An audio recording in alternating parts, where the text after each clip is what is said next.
Prepare yourself. It's Big News Wednesday.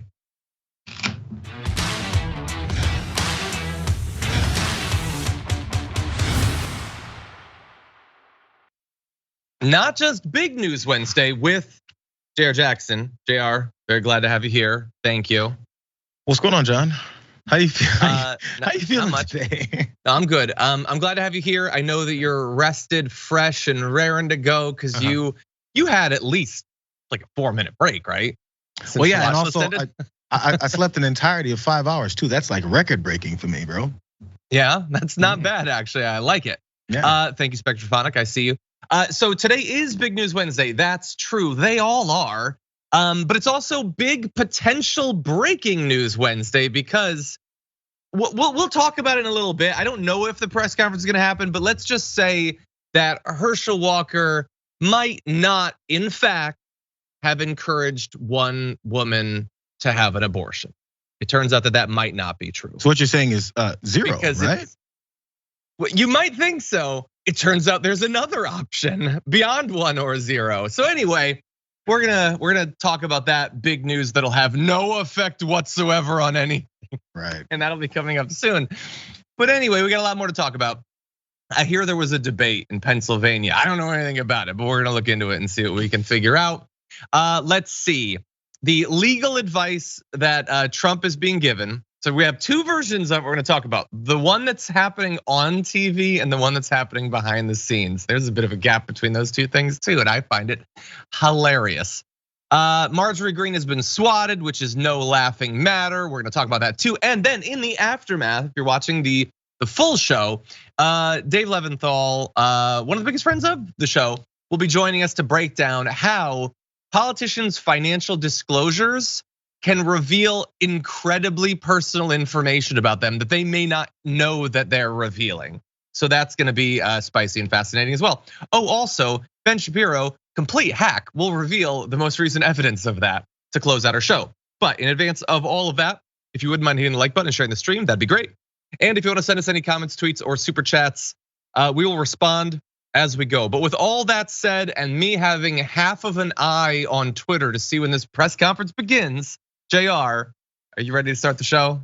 I'm ready for the press conference. Okay. But we'll do this. In that case, let's just wait. Refresh and refresh. No, we're gonna talk about some news and we'll eventually get to it. So why don't we start off with this? Last night was the big John Fetterman, Dr. Oz debate for the Senate race in Pennsylvania. And didn't go exactly as Fetterman or his supporters might have wanted, but Dr. Oz also made a number of significant stumbles. So we're gonna dive into all of that. But first, we all knew that John Fetterman, still in recovery from his stroke, was going to have some difficulty, and he attempted to prepare us for that right off the bat. Here he is. And let's also talk about the elephant in the room. I had a stroke. He's never let me forget that. And I might miss some words during this debate, mush 2 words together, but it knocked me down, but I'm gonna keep coming back up. And this campaign is all about, to me, is about fighting for everyone in Pennsylvania that ever got knocked down, that needs to get back up. Okay, so that is him attempting to explain his health situation as well as manage expectations. And you can probably hear even in that he was having a little bit of trouble at times. Now, there were periods that were a lot worse where he was having difficulty expressing his thoughts or slightly changing words from perhaps what he intended to say, but he laid out there what everybody already knows. He had a stroke just a few months ago. He has auditory processing issues. His brain functions, he has no cognitive deficits, but he has difficulty in hearing and sometimes speaking, so turning thoughts into words. And of course, that is going to be turned into something far more nefarious. Now, Dr. Oz on stage is gonna mostly try to pretend that he hasn't been a complete a-hole throughout this campaign. He's not going to actually to Fetterman's face mock him or question his cognitive abilities. That's for campaign ads and surrogates and all that. But the surrogates were doing that literally as the debate was going on. Stephen Miller, one of the most grotesque snake-human hybrids operating on Earth right now, tweeted in advance of the debate, "Get ready to watch Fetterman deliver a performance for the ages. As the first ever Senate candidate to receive clandestine video messages during the entirety of the debate, crime fetishist Fetterman should be expected to display nothing short of rhetorical genius. And he goes on to say that anything less than a 10 out of 10 from John Fetterman is a giant fail. Now, what you need to understand about that is he doesn't believe any of that or mean any of that. He, like most people talking about politics on Twitter, has no respect whatsoever for the people who follow him. And I really want to focus on that. I don't mean that he doesn't respect like lefties like me. I don't care what he says, and he doesn't care what I care what he says. He doesn't have respect for the people who follow him, who look up to him for some reason that I'll never understand. He doesn't believe that John Fetterman pre-stroke was known for being a good debater. He doesn't believe that he was receiving secret video messages or anything like that. He just doesn't care about any of this. Now, to be clear, a source familiar with negotiations behind the debate say that Fetterman wanted journalists in the debate room to independently see exactly how the closed captioning system worked in real time, so they would know that he was not receiving any secret messages or whatever other nonsense Fox is spreading. They were not allowed to do that though, because Dr. Oz's team blocked the request. Now, why that in the end was up to Dr. Oz's team, I don't know, but I do know why they blocked it, so that people like Stephen Miller and others, probably Tucker Carlson tonight, will be able to spread their conspiracy theories rather than having actual transparency, having journalists in the room. They decided no, that would clarify things in a way that makes it more difficult for us to spread our BS narrative. So no, we're gonna block the journalists and then let the internet do what the internet does. Jayar, what do you think? Well, if I truly believed that my opponent was having issues with this whole thing, or if I truly believed all the video stuff that people like, what's that idiot's name?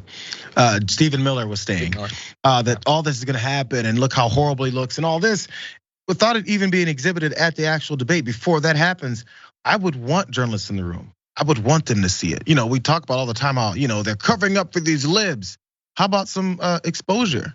Why not some transparency? That's what we want, right? So if it gets out that then Dr. Oz wants to block journalists from doing their jobs of showing how badly John Fetterman would have to perform at this because of the results of his stroke or the recovery he's going through, I would want that there. If I don't want it there, that would indicate that I don't believe any of this BS that I keep talking about. I'm just trying to convince you to think it, and I have to make sure that you have limited amount of information to either confirm or refute the statements that I make. Yeah, that should be an indictment on me.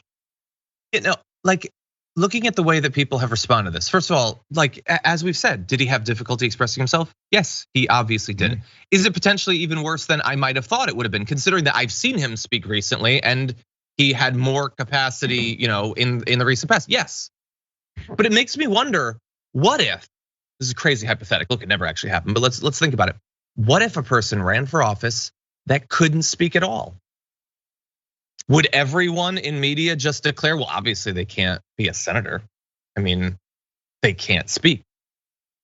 Now, Fetterman, of course, can speak. He has what? 30% more difficulty than a random person for, I don't know, maybe you think it's 40 or 50, I don't know.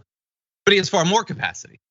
But they seemingly believe that if you have trouble hearing, if you have trouble speaking, then really suspect. I mean, we're not gonna come out and say that it's disqualifying, but we're really gonna talk about it a lot. And we're gonna make it so that you can't help but think that this race should be determined by that. Not about the policies, whether Fetterman's or Oz's, but about whether he'll be able to give like a rousing bit of oration or something. That's what they're doing. That's actively what they're doing. Will it work?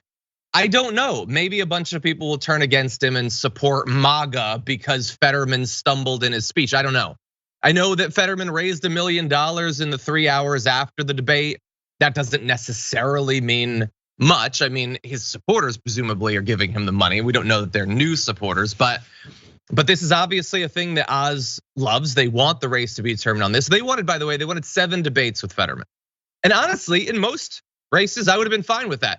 Now, of course, bear in mind, if Fetterman hadn't had the stroke, there's no way in hell that Dr. Oz would have wanted the 7 debates. This is all about trying to press what they see as a weakness for Fetterman. But I'll also remind you that the point of a debate is communication. It doesn't have to be vocal communication, but you're supposed to learn about the candidates. And as much trouble as Fetterman might have had in literally turning his thoughts into speech, Think about Dr. Oz, who can speak. He's TV, he's a slick, polished TV personality, but he also had a lot of trouble turning his thoughts into speech. Because when he was asked if he would support a Trump 2024 run, he initially wouldn't say. Now notice, he could say, he can speak, he doesn't have those trouble, but he didn't want to say. Now he eventually said, I'll support whoever the Republican Party puts up, as if he wasn't joined at the hip with Donald Trump like 4 months ago. Okay, and as we're gonna get to when it comes to abortion, he can speak, but he doesn't want to speak about his positions on this. And I would argue that that's much worse. A guy telling the truth but stumbling along the way, I am always gonna back over someone who could speak for hours at a time and tell you literally nothing about what they're gonna do if they get into power. It's the Any conversation final thoughts about before we move on? Yeah, it's the conversation about principles and policies versus just trying to politic. Let's keep it real. So yeah, and we know the first level of politicians is to not give much substance, just try and paint a picture and make sure that you vote for them. So just really fast, just as far as their principles and policies, because look, they're saying John Fetterman is unable to serve because of the recovery from the stroke, right? So as I think many people have mentioned, everyone knows someone that's maybe had a stroke, or at least you're close enough to it that you've seen this. I have directly in my family, I've seen it. So if you say that he can't do the job, cool, you can say that, you can claim that and consider that maybe he can't do the job. What does that do with other folks? What's your thoughts on other folks? What's the Republican Party's approach to people who have chronic pain, or maybe are disabilities, or maybe fell into these things maybe because of health problems? Similarly to John Fetterman, what do they say about them in work? Do you guys know about it? Because a lot of times we talk about like safety nets, healthcare systems, all that stuff. What we tell them is shut up and get your ass back to work. We don't care that they need to be home longer. We don't care that they said, hey, I can't do the job at the same nature because of this health problem I've got. This whole thing, cancer. When those things happen, we go, shut up and get back to work. Look at you lazy freeloaders trying to take money and healthcare from anyone and everyone else. We treat them like garbage. That's the approach to people with health issues and working in the country, unless it's John Fetterman. Then suddenly it's hey, he can't ever do anything ever again in his life. Should he go home and start feeding off the system and taking money? Exactly. I don't think they want that. Sort of doubt they actually believe that. Sort of doubt that they care. Sorry, it was a long tangent, but still. That's okay, but like the messages attacking him, I hate, obviously. The messages pretending that they're just concerned for him and they want him to focus on his recovery. And it's really mean that people like his wife would be pushing him to run and they just want him to get better. I just want to set the world on fire with my mind like a Stephen King character.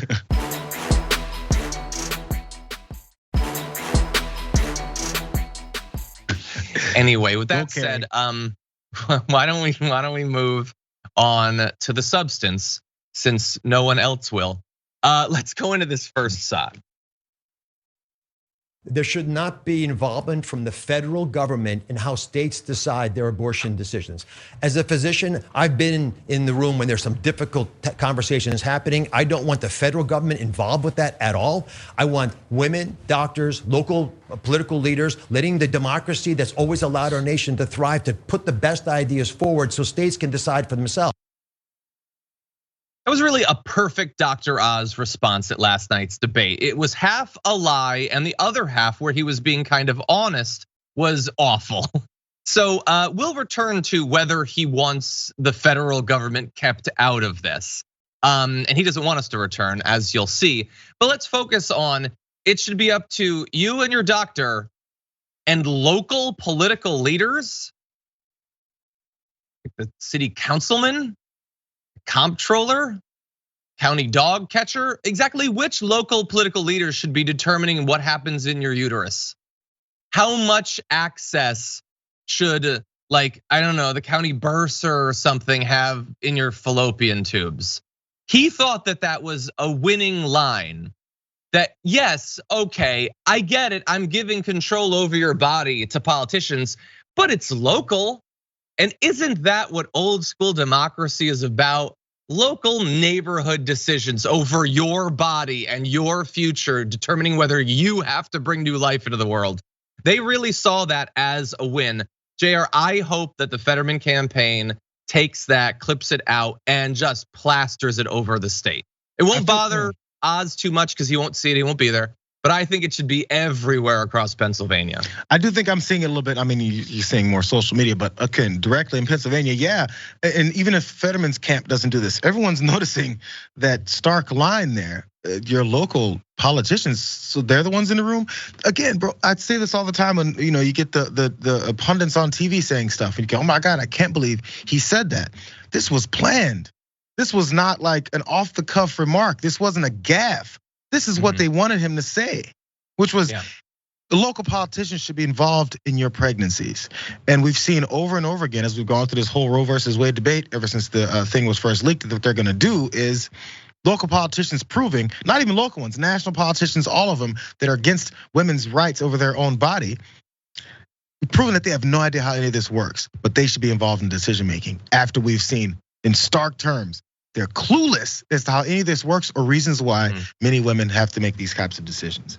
Yeah, so look, that's just such a terrible part of that answer. And obviously Fetterman wants you to have control of your body, but I do want to focus on the other part of it because he also lied there. The truths that he told were terrible, but the lies I think were worse because he said, I want it to be up to local politicians. It's not for the federal government to do that. But does he actually believe that? Because 3 times he was asked whether he would support a federal ban on abortions after 15 weeks of pregnancy. That's the Lindsey Graham model that they're almost certainly gonna vote on if they take control of the Senate. 3 times he declined to give a straight answer. And I gotta say, ladies and gentlemen, we got him, not on the substance. Senate campaigns are not supposed to be about the substance. Don't determine your vote based on substance. That's aside. But if somebody has trouble communicating an answer, if they can't say what they think, well, then that's what you should vote based on.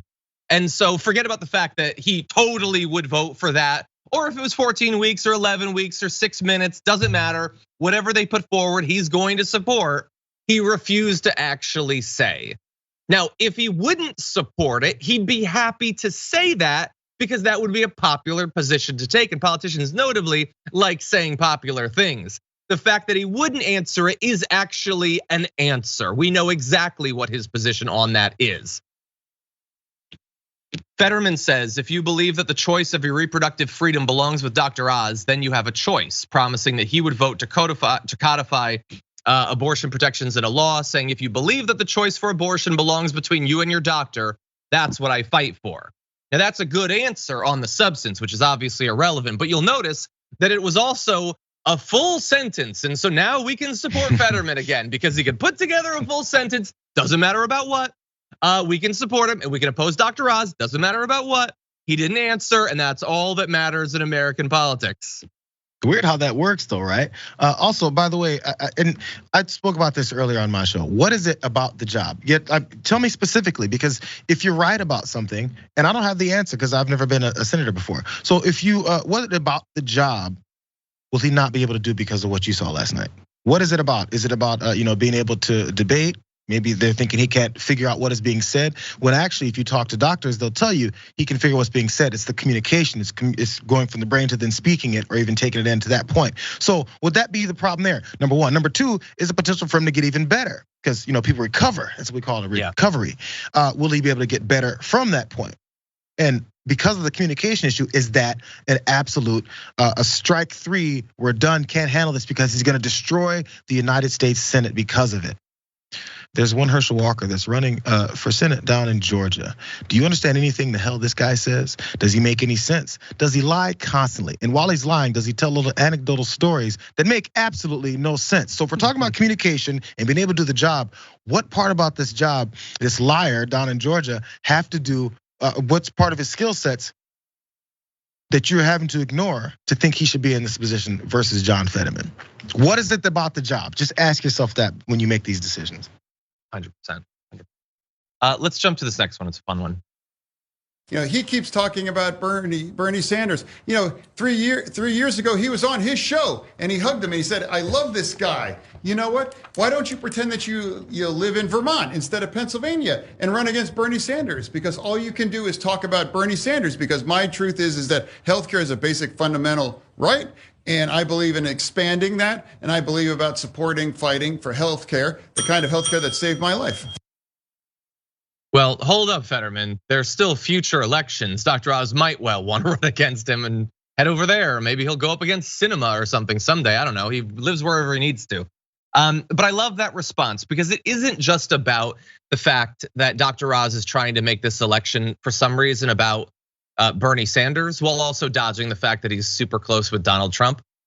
It's that Dr. Oz is an absolutely massive liar who has completely flip-flopped from the person he presented himself to be for years and years on his show. And I don't just mean about his position on Donald Trump or the fact that he apparently was a big fan of Bernie Sanders 3 years ago. That was like years after Bernie Sanders ran for president. So he knew exactly who Bernie Sanders was. He's flip-flopped on all sorts of things. He flip-flopped on vaccines. We're gonna get to. He flip-flopped on alternative medicine for COVID. He flip-flopped on abortion. He was a certain person before, and then he decided, I would very much like to be a Republican senator.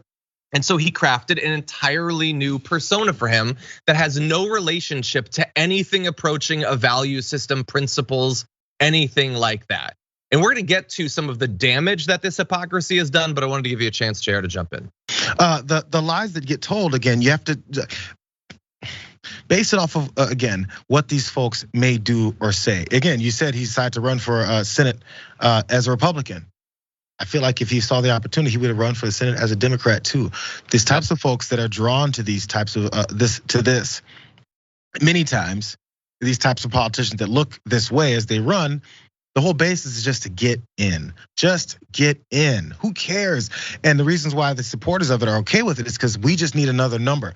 We saw it after the whole thing started blowing up with Herschel Walker yet again. Who cares? We just need another body there. A breathing human that's gonna stand there and do what we tell him to do. There you have Dr. Oz. Yeah, 100%.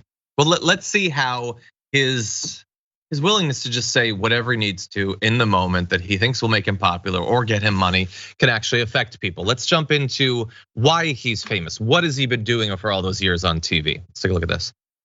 Did you or your company make a profit from promoting those products? You have 30 seconds. I never sold weight loss products as described in those commercials. It's a television show, like this is a television show. So people can run commercials on the shows, and that's a perfectly appropriate and very transparent process.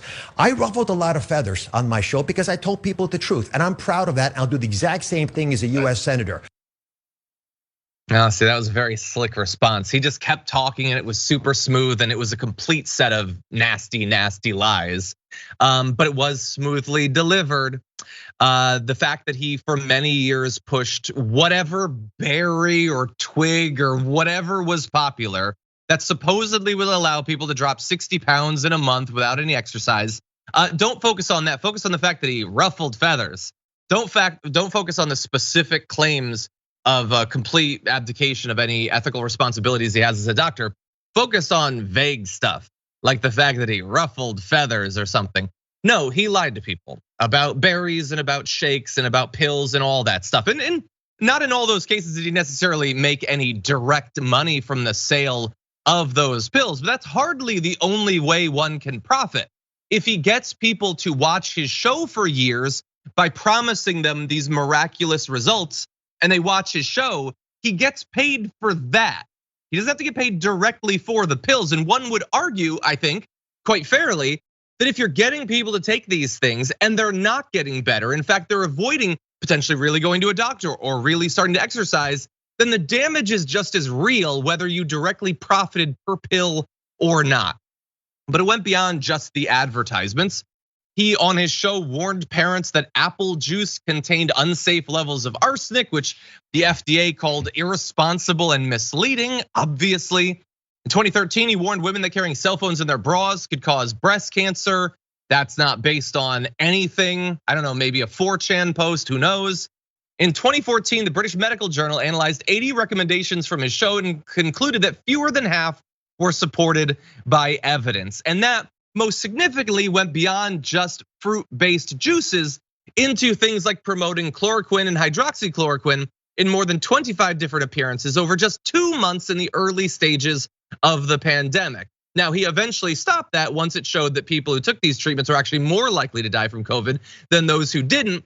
But he used it as an opportunity to get on TV, to sell his books, and get people to watch his stuff. He was willing to give people advice that he had no idea whether it was accurate or not, using the guise of being a doctor as effectively, it's the same. He would put a stethoscope around his neck in the same way that Herschel Walker would hold up a fake badge. It meant nothing to them, but it gives like sort of an aura of like authority or responsibility or something, Jayar. And that is very much a thing that should influence someone's choice of who to vote for in this race. Very quickly, very simply, this is the thing. If there's somebody who shows their backgrounds, why do we talk about people's backgrounds so much in politics? It's because you maybe want to get an insight on who they are and how they approach situations. Maybe their moral compass. Maybe what they might do in the future. Because there's always, and it happens with both parties, both major parties. You may elect someone and go, damn it, that guy's nothing like what I thought. He doesn't follow any of the policies I want. Conservatives complain about this just like Democrats do. So they didn't do any of the policies he's doing. He fooled us. He tricked us. He said the things that we want to hear. Then he did the opposite. Some people were worried about that when it came to Dr. Oz earlier on. They're like, he's a Democrat, right? In the primaries. But now it's all on board. So if we're looking to people's past and the fact that he had this litany of things that he was willing to lie about for money and influence and more power and recognition, why wouldn't he do the same in office? That's the reason why we talk about this stuff. Yeah, look, we know that virtually every politician is going to have a tenuous relationship with the truth. Why would you choose someone whose career was made online, like very specifically? And I get that that's in vogue. I mean, they did, after all, choose Trump in 2016, but I think there might be a better way. Not lying will get you kicked out of the party. And I'm not exaggerating. Yeah. Trump was complaining to Blake Masters that he didn't tell enough big lies in his debate. Okay, let's talk about one more thing really fast. Let's jump to this last video and we'll talk briefly about it. What I'm saying is he is 6% ahead, okay? Single digits. Single digits, why? Because everybody's focusing on the personal attack. People aren't focusing on the issues that matter to the voters. With your percentages, because I want people to really understand. So last hour we looked at several polls. We do the politics average on that. Fetterman's up by 1 percentage point. And CBS News Battleground Tracker poll, Pennsylvania Senate contest narrows. This is just from a few hours ago. The most recent polling has them at barely 2, just under 2. And that Fetterman was up by 5 points last month. So yeah, I don't see 6 anywhere. I know you can find an outlier, but that gets averaged in and it's 2% or under. It is squeaky tight, Leslie. That is Harris Faulkner. She's one of the straight news people over on Fox. She's not there to just give you conservative ideology. She's there to call balls and strikes. And she had an issue with the first woman who talked about this 6-point lead of Fetterman. She was not gonna let that stand. Where the hell did you find that? I don't see that literally anywhere. Well, look, I don't know, maybe the first woman does her research somewhere else. Maybe she saw it, for instance, on that program just a few minutes earlier, because that's where the result came from. On that show, they put up what I'm gonna say is a 30-foot long graphic of Fetterman up 6 points over Oz. And apparently, the first woman is the only one paying attention to that, I guess. Now, look, the issue with this isn't that Harris Faulkner's overall point isn't accurate. The aggregate of all of the polls does have them being close.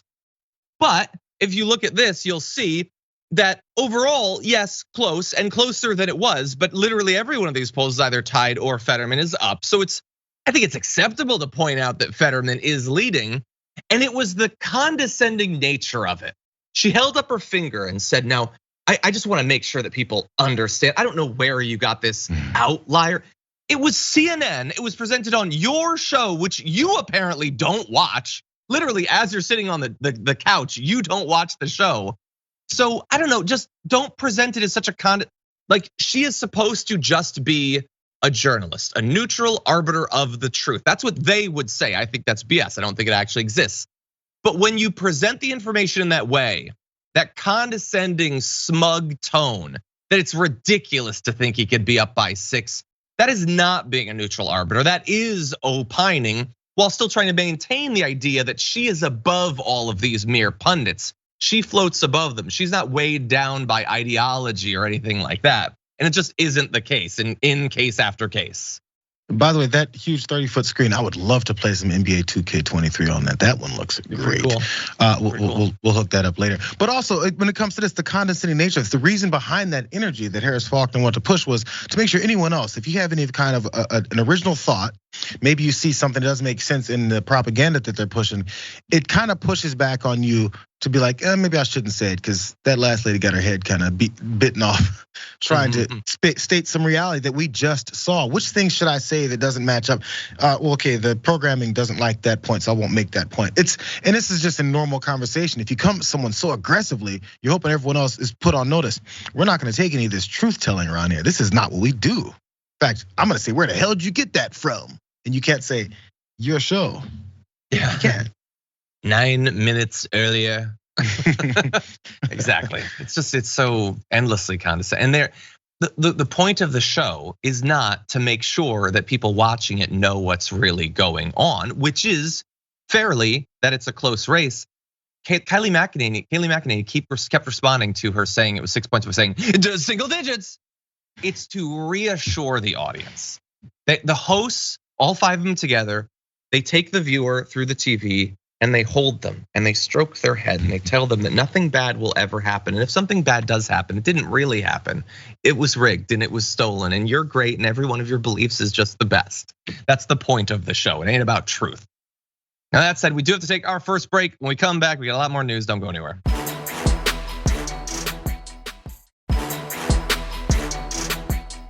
What do you mean? What is that, Jayar? It's the Guardians of the Galaxy holiday special.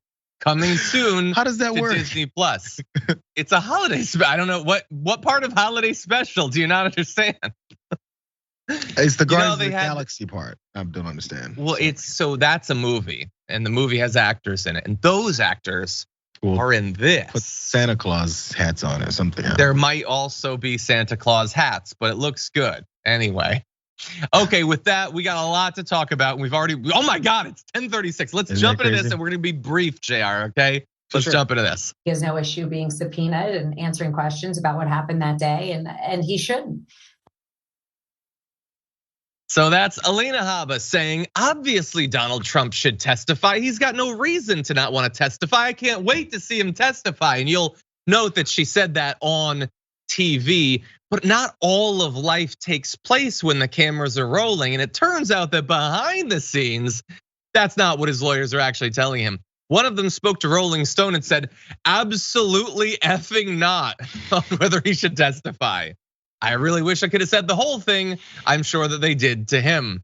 Several of them have apparently directly told the ex-president this month that any testimony under oath would be an awful idea.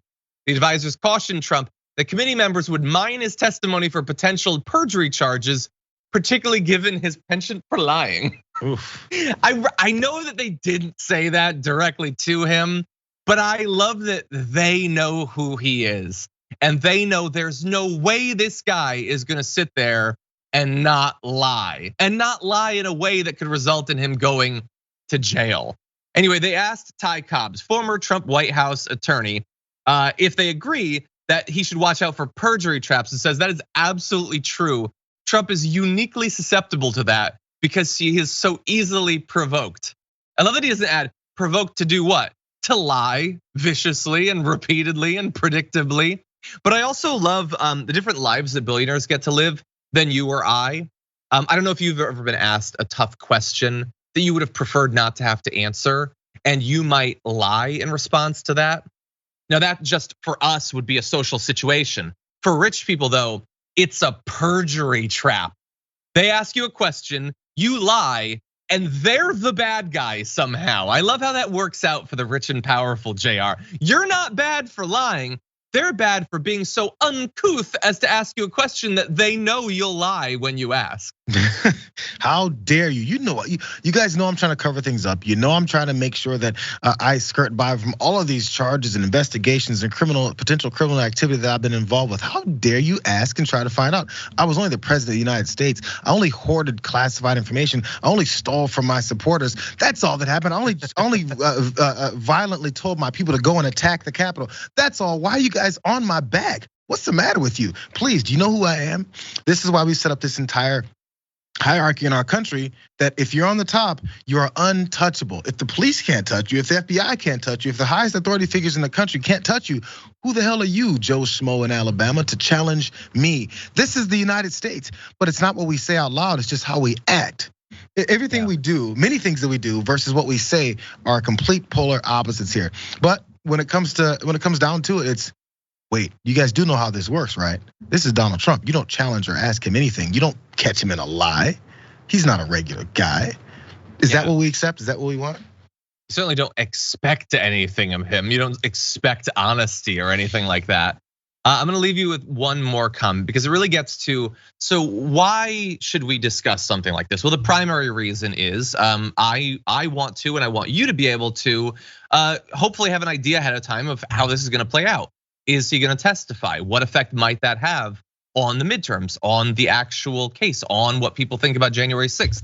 But there is a secondary reason, and it's just that I really wanna make sure that Donald Trump knows that literally no one around him has any respect for him whatsoever. Because here is what one of the sources in his legal team said to the Daily Beast. Or sorry, this is Rolling Stone. It is my hope that we talked him out of it. The former president seemed receptive to our arguments against it. But with Donald Trump, it can be hard to tell sometimes what is actually sunk in or stuck. Jesus.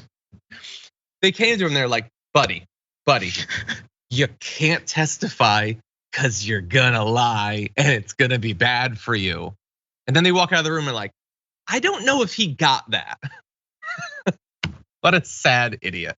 It's the stuff we heard about during his presidency.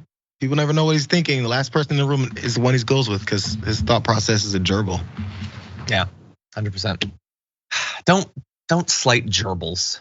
I prefer gerbils to most humans at this point, and I won't hear you bad mouthing them. As soon as I said it, gerbils might have a great memory. I just threw that animal out there. I doubt it. I think that their brain is maybe half the size of a raisinette, but I don't know I'm not a vet, I guess.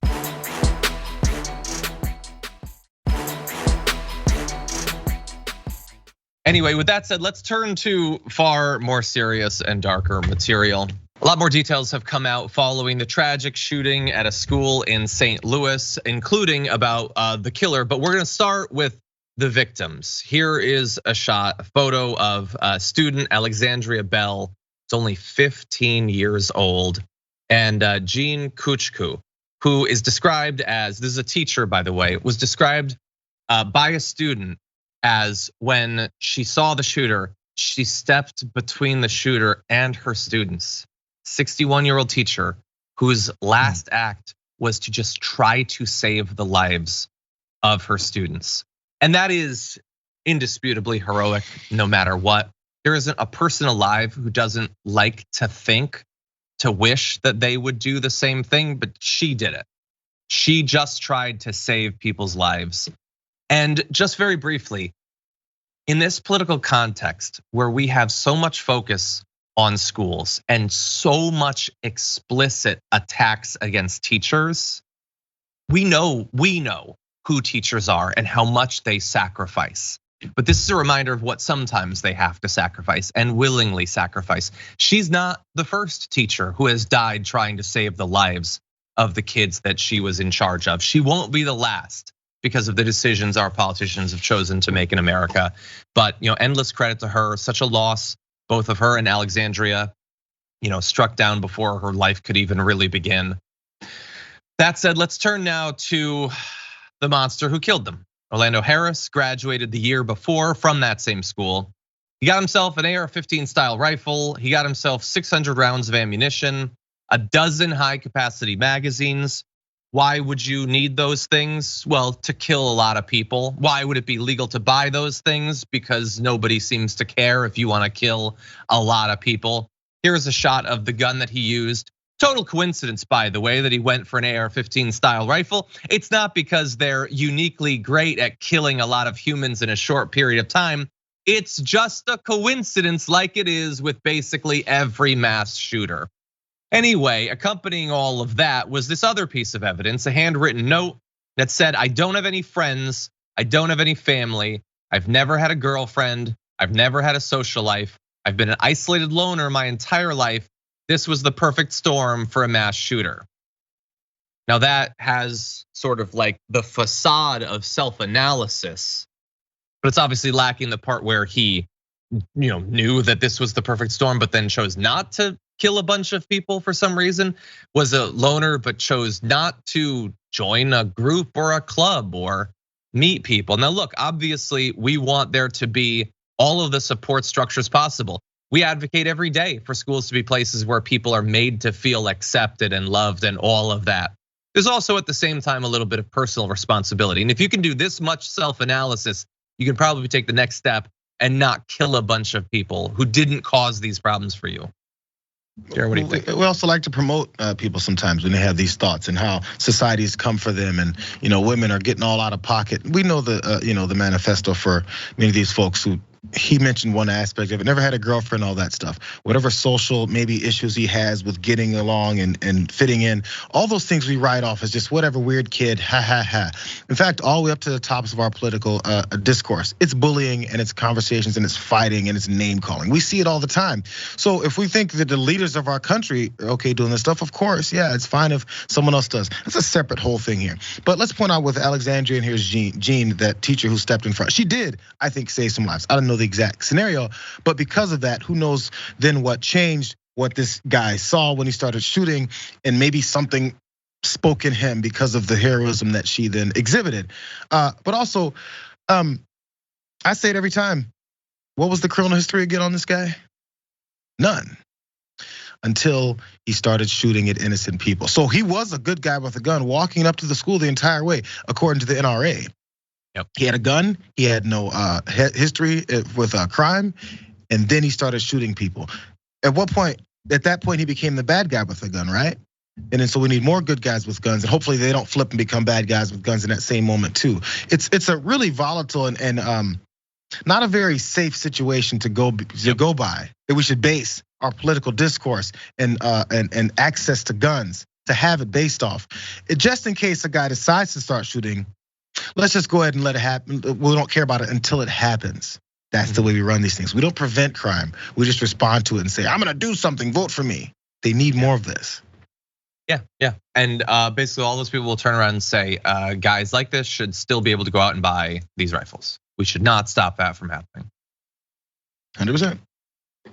Okay, we're gonna take our last break of the hour. When we come back, we're gonna have a little bit of fun though after this.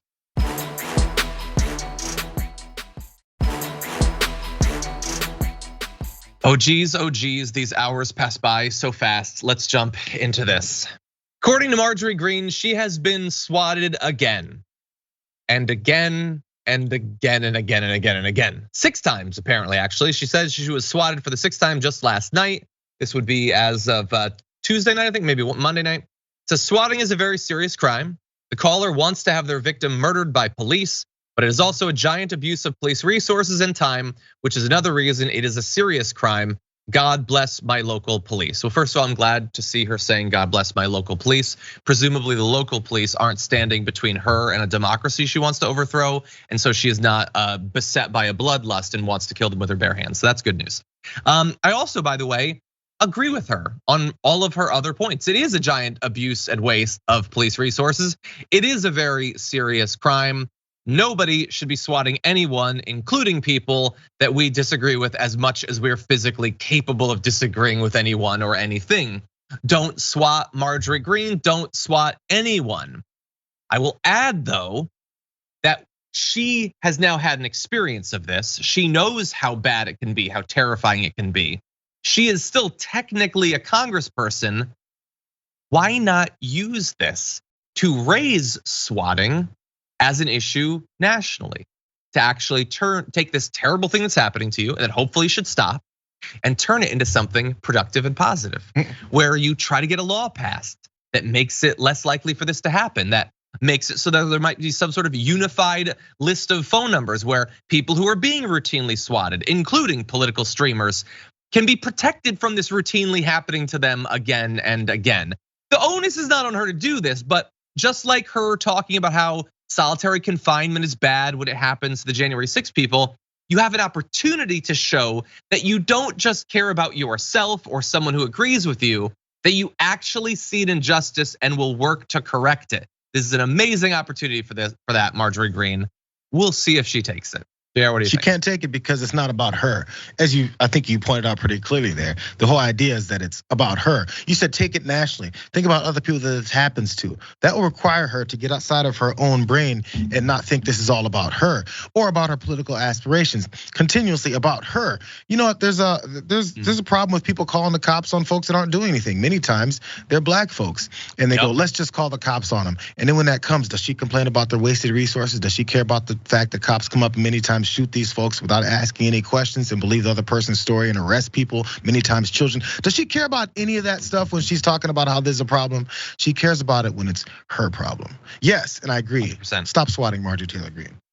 Exactly. Yeah, you're right. Those Karen calls are effectively swatting. You know, it's in public, I guess, but it's just as bad, just as dangerous. And they say it openly half the time. They go, I'm gonna get the cops here and they're gonna do this and that to you. They know it. Sorry. Exactly. Let's jump into our last topic of the hour. Marjorie Greene took part in a call-in show called Night Talk on North Georgia's UCTV. And she was asked some tough questions. We'll see how she responded to one about abortion. If a child, the 10-year-old child that was raped, what about? Then I think we should put the rapist, a child abuser. Be punished. The child can't have anything done to her without the government going after them, fining them, and all that stuff. That's not right. A child abuser and a rapist should be put to death if they are doing that to a 10-year-old child. Number one, I think that should be our focus.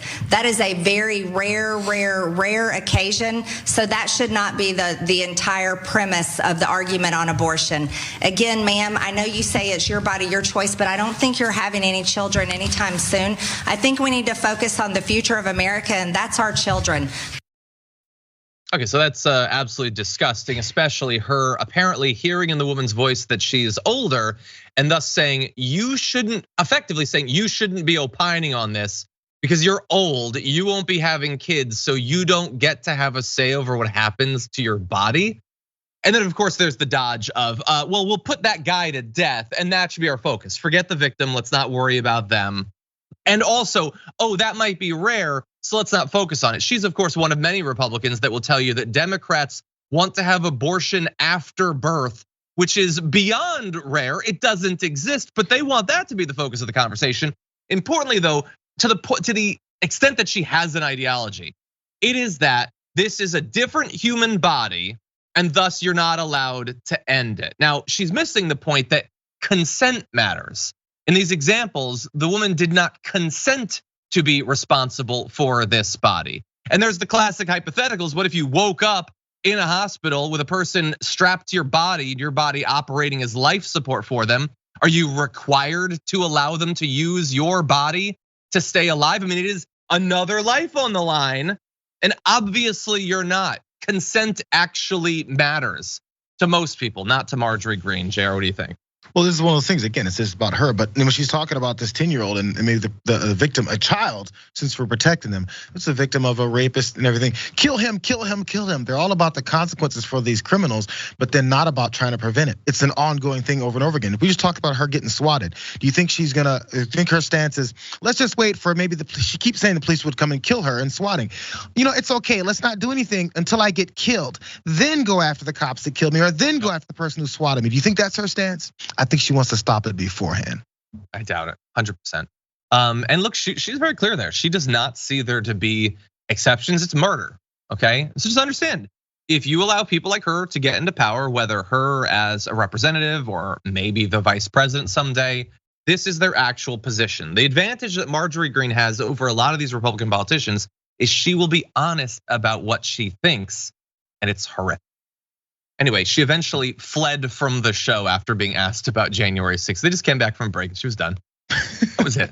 See ya, bye-bye, she's gone. The hosts seemed bewildered by what had happened. And I sort of you should have known something weird was gonna happen when you had her on the show. Profiles encouraged. Anyway, yeah, profiles encouraged. That's all the time we have for this hour. Thank you to those watching on the linear platforms, listening to the podcast. There's a lot more to come in the aftermath though on Twitch, YouTube, and other platforms, so don't go anywhere. We'll be right back.